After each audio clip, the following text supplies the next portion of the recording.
the thing that I said that people twisted to points, even like making jokes about my wife and all that stuff was, you know, it was about, the show Adolescence, right? It was about misogyny versus masculinity and all that kind of stuff. And there was one gentleman on there saying that, the woman needs to be staying at home, caring for the children and making sure they grow up okay and not out working. Why would you want anybody else raising your kids than your wife? And I made a comment. I was like, me personally, I love the fact that my wife is a teacher.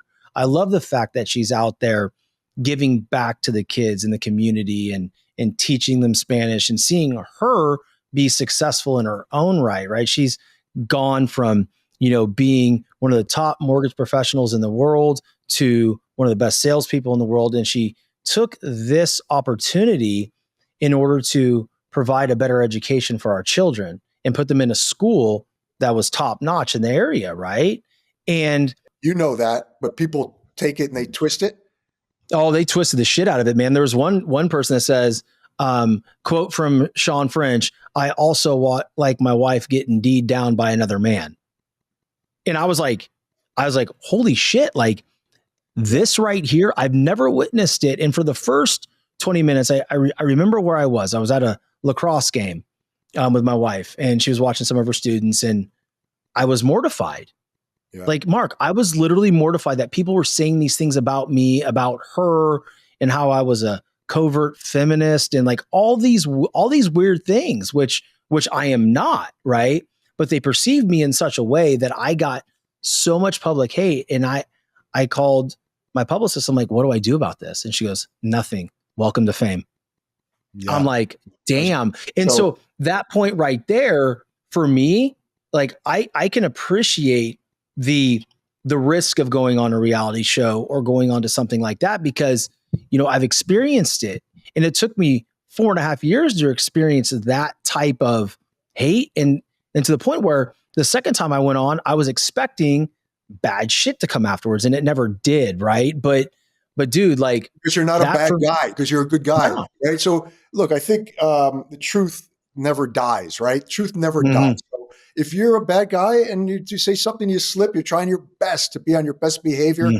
Something slips, chances are people are going to realize, there's other things in the history that kind of connect dots to being a bad guy. But it should work when you're a good guy and when you're honest and you're real. And if something gets twisted, it's because, look at the news, right? It's all about opinions, less about facts. And it's become a blurred line between opinions and facts. And so I don't even watch the news. I actually never really did, like, read the paper. And I used to get criticized. Oh, you're going to be a giant businessman. You got to be up on current events. I'm like, why? It's just, it took me a long time to realize that it's the same cycles, just go over and over and over again. And same drama, same bullshit, whether it's politics or just, these days it's really gotten crazy because of social media. So it's taking a whole new turn. But yeah, I just try to not get involved in it as well. So that's kind of whenever I get something negative on mine, I was throwing snowballs off my roof on social media. I went up to do something about, development and construction and building, and it was snowing. There was like 4 inches of snow, and I packing a snowball, and I see somebody run by, and it turned into it went like viral. Like I forget how many million, like 6 million views or something like that. So funny. And some people would be like, that's really dangerous. You can hurt someone. I'm like, I'm sorry. What do you say? So I don't say anything. I just I just say, yeah, I'm sorry. I wasn't trying to be mean. I was, I didn't mean, it was just fun. I was lobbing them. I wasn't packing them. There was one that I packed. I got carried away. Packed it really hard, huh? I was talking, there were 2 guys walking right over here, and I whipped it. And I just wasn't even thinking. Most of them I was lobbing, and I was throwing them hard at cars, like whatever. And then with Peekball and this one, and whipped it, and it went right in between these 2 guys, and they looked up at me like, I'm going to kill you. Yeah. Yeah. But I was like, sorry, dude. They're like, it's crazy. We all do things that are borderline. Okay, why the hell did I do that? But the thing that the thing that I want to really bring home here in this particular part of the conversation is, I think everybody, right, that in this world, they have the right to live their life the way they want to. Like, I don't judge people that believe that their wife should stay home. Hey, if it works for you and your wife's happy and the kids are taken care of, like, do you, right? But to get on a social platform and just destroy somebody for how they showed up in a certain moment, right? Or how you perceive that certain moment, to me is just freaking ridiculous. And, reality TV can do that, man. And if you haven't dealt with it much yet with the show, and that's incredible, because like I said, man, I know people that have just been absolutely destroyed. And oh, dude, it impacts their every move. Imagine, on Love Hotel, um, as it progresses or whatever, there's something said or an action, and that the cohort of people view that as you, and everything that you put out from that point on, they tie it back to that one experience. It could have been 5 years ago, but like, that's the risk, man. But to your point, so what? Bring it, right? It's about growth. How did the show, or how is the show helping you as you watch it back and you reflect on you being there? Is there ways that it's helped you grow in perspective or anything like that? I'd say, like, if I was asked to do it again, would I do it? And I probably wouldn't, because it's like a one-off. Like, I wanted to check it out. So I think it's bolstered my feelings and my confidence. Try everything. I don't know how to say no. So I'll Mm. try most anything. I'll get into the two things I haven't tried, but maybe that's for after we hang up, or I'll get some hate. I'll get some hate mail. But yeah, so I think it just made me realize that, yeah, this life is short, and it's getting shorter and shorter for me.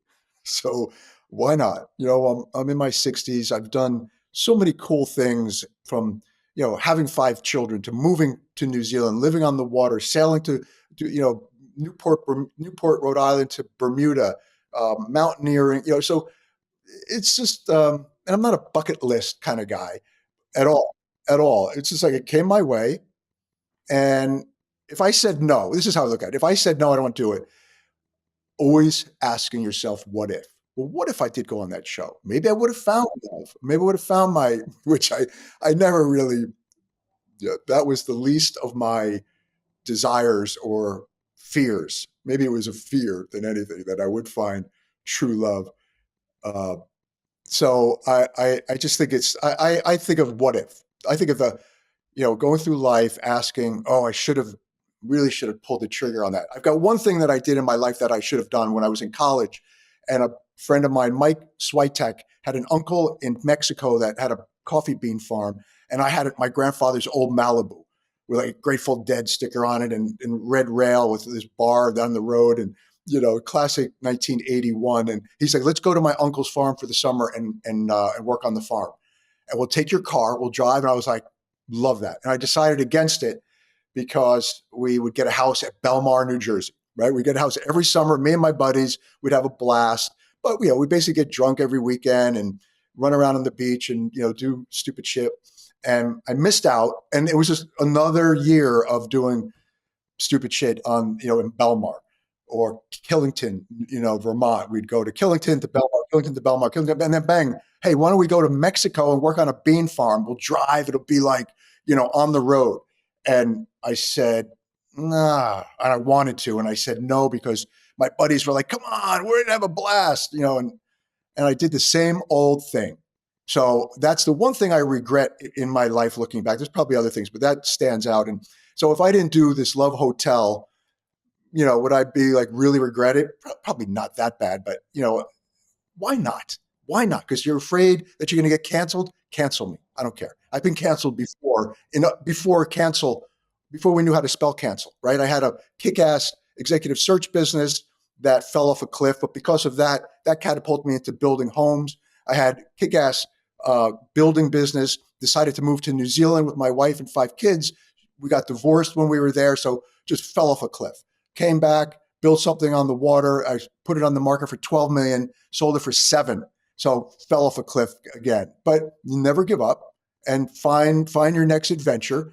Yeah, I live for adventure. You know what? If they twist it, because I know I'm not going to do anything stupid.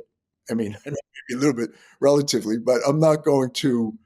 I'm confident in who I am and that I'm a good person. And so if they want to twist it, you know, the truth always never dies. The truth never dies. So the truth will eventually come out. It might take time and it might be too late, but then I'm onto something else. So what's after this? 400,000 followers dropped down to 0. People said to me, "How are your followers?" I said, "I think I lost a few."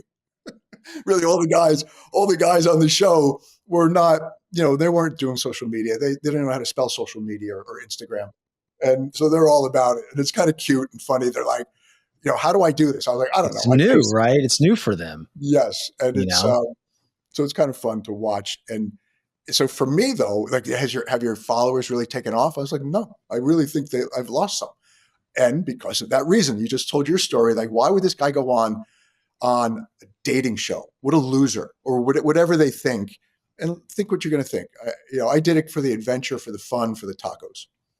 Well, I think it's commendable, right? Because you mentioned you've sailed from Rhode Island to, I think you said Bermuda, right? Like all these different things. You've hung off cliffs, you've built businesses, you went on a dating show. I think life, when you break it down, man, to the simplest form, it's not about a bucket list, right? We want to live life in such a way that we create experiences for ourselves. Because at the end of the day, man, that's how we get the most out of ourselves. That's how we grow as human beings, is to experience things that may be outside the norm, right? Again, you know, when I started this, they're like, who the hell are you? Like, you know, what are you actually trying to prove here? Why are you doing this?